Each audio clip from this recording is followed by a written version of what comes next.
Hi guys, welcome back to RJ vlogs 2022. ఈరోజు ఒక మంచి స్నాక్ రెసిపీతో అయితే మీ ముందుకు వచ్చేసాను. ఆ స్నాక్ రెసిపీ ఏంటో అనుకుంటున్నారా? అదే సోయా నగెట్స్. చాలా టేస్టీగా ఉంది. నాకు నచ్చిన one of the best recipe ఇది. నేను చేసిన దాంట్లో అయితే ఇది చాలా బాగా అయింది. సోయా చంక్స్తో చేసిన సోయా నగ్గెట్స్ బయట క్రిస్పీగా లోపల సాఫ్ట్గా చాలా బాగా వచ్చినాయి. మరి ప్రాసెస్ ఏంటో చూసేద్దామా? Let's get in to the video. ముందుగా నేనైతే ఇలా కొన్ని సోయా చంక్స్ని అయితే తీసుకున్నాను. ఇవి చాలా మంచిది హెల్త్కి కూడా. చిన్నపిల్లలకైనా మనకైనా ఎవరికైనా చాలా మంచిది. ఇలా నేను కొన్ని తీసుకొని ఇందులోకి వాటర్ యాడ్ చేసుకున్నాను. హాట్ వాటర్ ఏం కాదు, నార్మల్ వాటర్, కూల్ వాటర్ ఉంటున్నాయి కదా, వాటిని యాడ్ చేసుకొని ఒక హాఫ్ అన్ అవర్ అయితే నానబెట్టేసుకున్నాను. ఇలా వాటర్ పోసేసి హాఫ్ అన్ అవర్ ఖచ్చితంగా నాననివ్వాలి. హాఫ్ అన్ అవర్ తర్వాత ఇలా కొంచెం ఉబ్బినట్టు అవుతాయి. అండ్ ఇట్లా ఒకసారి ప్రెస్ చేసి చూస్తే కూడా మెత్తగా అయిపోతాయి అన్నమాట.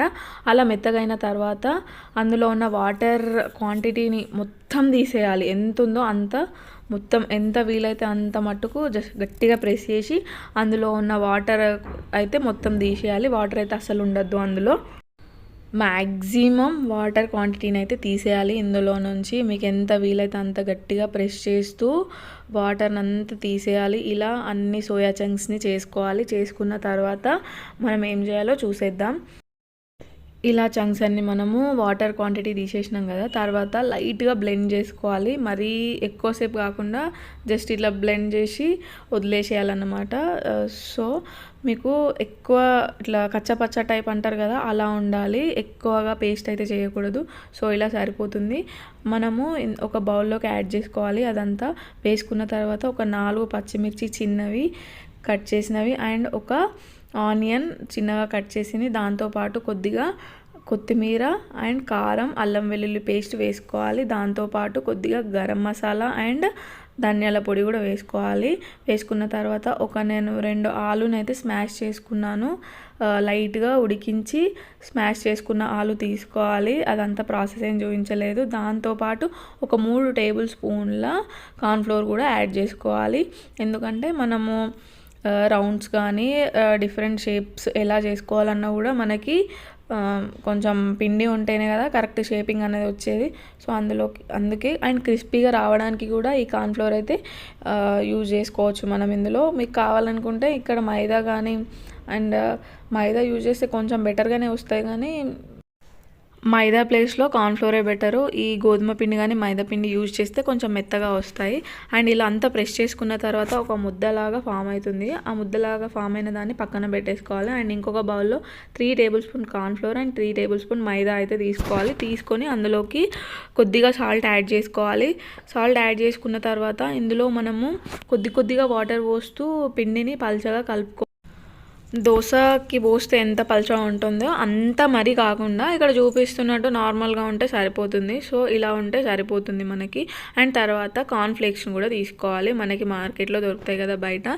ఈ కార్న్ఫ్లేక్స్ని తీసుకొని మనము బ్లెండ్ అయినా చేసుకోవచ్చు, లేదు అంటే ఇలా హ్యాండ్తో అయినా మనము జస్ట్ ఇట్లా ప్రెస్ చేస్తూ ఉంటే చిన్నగా అవుతూ ఉంటుంది చూడు, అట్లా ఉన్నా సరిపోతుంది. నేనైతే అంత కష్టపడను కాబట్టి ఖచ్చితంగా బ్లెండ్ చేసుకున్నాను. బ్లెండ్ చేసుకున్న తర్వాత ఇదంతా పొడి ఉంది కదా ఇందులో వేసుకోవాలి. వేసుకున్న తర్వాత మనం ఆల్రెడీ ఫస్టే చేసుకున్న ముద్ద ఉంటుంది కదా, అందులోకి కొంచెం తీసుకుంటూ ఇలా ప్రెస్ చేసుకోవాలి. మీరు ఇక్కడ ఈ షేప్ అయినా చేసుకోవచ్చు ఆర్ ఎల్స్ రౌండ్ షేప్లో అయినా చేసుకోవచ్చు.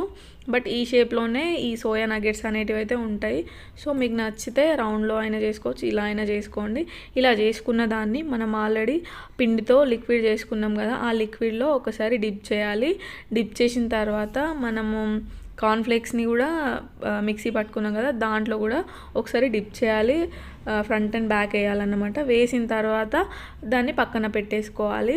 ఇలా అన్నిటినీ చేసుకోవాలి.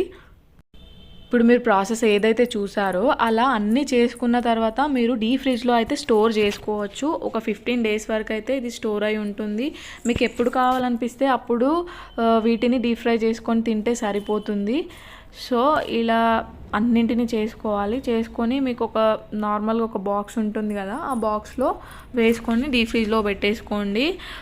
ఒక 15 days అయితే ఖచ్చితంగా నిల్వ ఉంటాయి.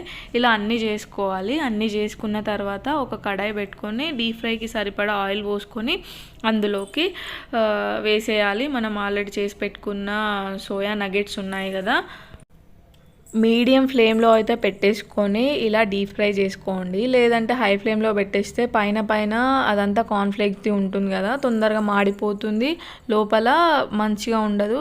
అంటే ఎలా ఉంటుంది అంటే పచ్చిగా అలానే ఉంటుంది. సో ఫ్రై అవ్వదు. మీరు మీడియం ఫ్లేమ్లో పెట్టేసుకుంటే మంచిగా ఫ్రై అయిపోతూ ఉంది.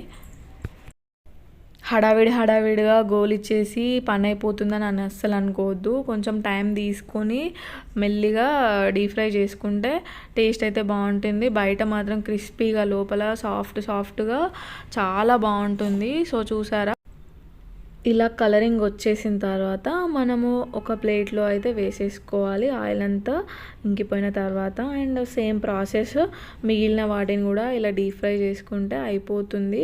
చాలా సింపుల్గా ఉంది ప్రాసెస్, కాకపోతే కొంచెం టైం టేకన్ ప్రాసెస్ అంతే. అండ్ మీకు కావాల్సినప్పుడు మనము గోలించుకొని మిగిలినవి స్టోర్ చేసుకోవచ్చు. సో ఎంతో సింపుల్గా అండ్ ఈజీగా ఉండే ఈ సోయా నగెట్స్ అయితే రెడీ అయిపోయింది. ఇంకెందుకు లేట్ చేస్తున్నారు, మీరు కూడా తప్పకుండా మీ ఇంట్లో ట్రై చేయండి. ఎలా వచ్చిందో కూడా కామెంట్ చేయండి. నిజం చెప్తున్నా, trust me, one of the best recipe ఇది. చాలా బాగుంది టేస్ట్ అయితే. తప్పకుండా మీరు ట్రై చేయండి. ఈ వీడియో కనుక నచ్చినట్టయితే like, share, comment and subscribe. Thank you for watching.